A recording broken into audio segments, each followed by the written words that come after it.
watching America Trends. I'm Mary Burt-Godwin, and we have an old friend of mine from years and years and years ago. Not that many years. Let's take it back. Tina Randolph Contogenis. She is the president of Eris Talent Agency, and we are talking about the Hollywood, or I should say the SAG Aftra strike that's going on right now. Tina, you know, first of all, I saw a picture, I think, on your Facebook page of, I think, some of your actors and some of your staff out there picketing and, you know, working in solidarity with one another, probably also with writers, like you were saying. Everyone's kind of picketing together and banding together. Is it still actively going on? What's happening on the streets? What does it look like? Everyone's trying to stay as powerful and as strong, and they're doing an amazing job. So there are, everyone's picketing together. We're actually having a meeting this coming week about getting everybody together again. We have some team leaders. So the last time we had almost 200 of our clients, both writers and actors and friends and family. So everybody's pitching in and everybody's just walking. I mean, again, this is AI too. We can't forget that. So this is a march for everybody. Right, absolutely.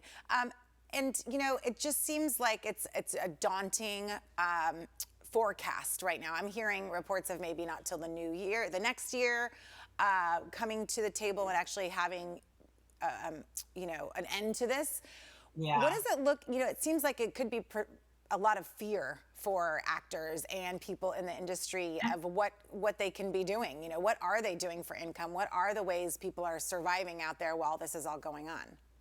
Well, the commercial contracts are still going. So commercials are moving quickly. Lots of commercials. Okay. The other thing is there are interim projects that are approved. So these are basically the ones that don't have anything to do with the big studios. That actually includes like Lionsgate and A24. So some of those studios are putting out movies and breakdowns. As long as the WGA just said, though, even though some of them have already been approved and are actually starting to film. The WGA just recently said, if it's a WGA writer on those interim projects, we're not going to approve them. Oh. So that's brand new. But that means if you're an independent producer and you want to do a film and it's SAG, you can file for an interim agreement and it can go. Okay, well, that's good news. And I was just talking earlier in the top of the show about, I was hearing about a Frozen podcast that is a new storyline. It's like an audio storytelling of this, climate change thing that's happening. I don't know if you heard about that, but I was thinking, oh, that's interesting. I don't know if they're getting Kristen Bell and Idina Menzel to come play the actresses, but that's a whole nother form of performing that's not in the big studio. So that could be work for people right now. Yeah, and voiceover, there's a lot of voiceover work. There is work. Again, this is the fight between the big studios and the actors and the writers. So anything other than that, but again, the writers, there's a lot of people that just don't want to work at all because they want to show the solidarity. So I have many people that have just booked out completely. And they just want to just show support for those people who can't work on anything other than those big studio projects, like some of the writers that were hired and employed by Disney or Amazon or Netflix.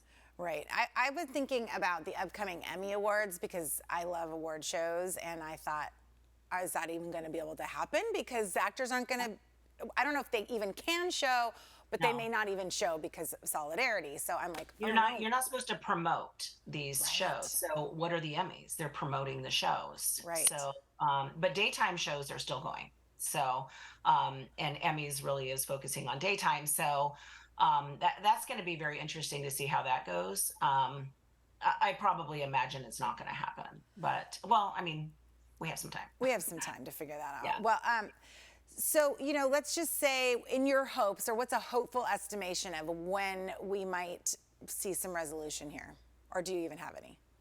I hope they sit down and they figure it out this week, but they're so far just like this in all their discussions and nothing is moved. And I think until everybody kind of figures out a new way, like we are rewriting a new book because these are a completely different model that was created by these streamers created this new way of doing it. And I remember years ago when Orange is the New Black first came out, before SAG had done new media contracts, that was one of the first new media shows, and I had a client who booked it for $125 a day.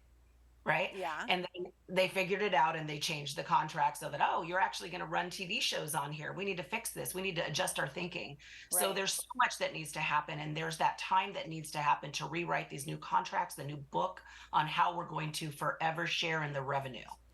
And it can't be using the same formula. The same formula. And I mean, there is this notion that it's this top echelon of producers that are making the majority of the big bucks and an absurd, obscene amount of money.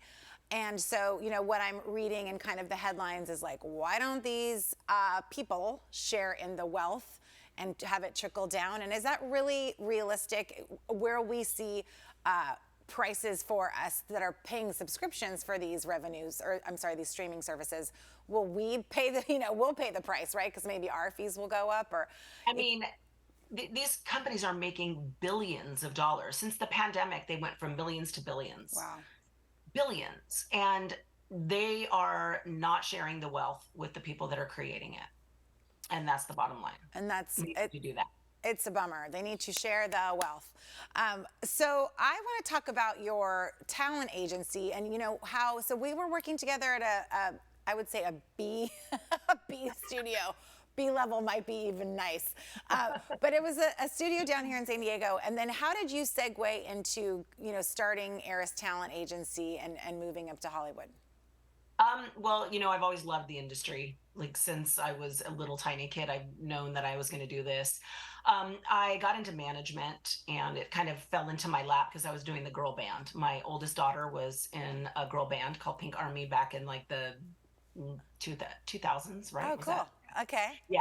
And the band was really successful. They got on Disney, they got on Nickelodeon. And so people started sending me their kids like, oh, hey, can you do the same with my kid? Yeah. And I got a couple kids. I was like, all right, I'll try. And they booked things. And so then another agency that my daughter was with reached out to me and they said, hey, do you want to run our TV and film department? I'm like, okay, I know the industry very well. Yeah. So I've been managing for 2 years. I should be able to do that. So I did that and started the career of many young child actors that we see on TV right, today. I've got so many amazing pictures with the young versions of all these great Hollywood stars now. That's so cool. Can you tell us some of their names? Are you let's see, Akira Akbar, who is now in the new Bel Air show, the remake of the yeah. Okay. Regan Reward, who's on Young Sheldon. Oh yes. Yeah, Lonnie Chavis from This Is Us. A few of the Disney stars. We were working side by side with, Bella Thorne's family was right there with us. I did not start her career, but I've worked with her family alongside, and we've watched them raise. Awesome. And then your own daughter is now in it. Well, your oldest one is a musician, and then I don't know how many you have, but you have one named Zoe that is was just in a film, and we're going to take a break, but I want to talk about it because I watched it last night, Asteroid City, the Wes Anderson film, which, what a trip. But we're going to take a quick break. Stick around. Will you talk with us some more, Tina? Yeah. Okay, great. Awesome. Tina Contogenis, she is the president of Eris Talent Agency. I'm Mary Burt-Godwin with America Trends, and we will be right back right after this quick break.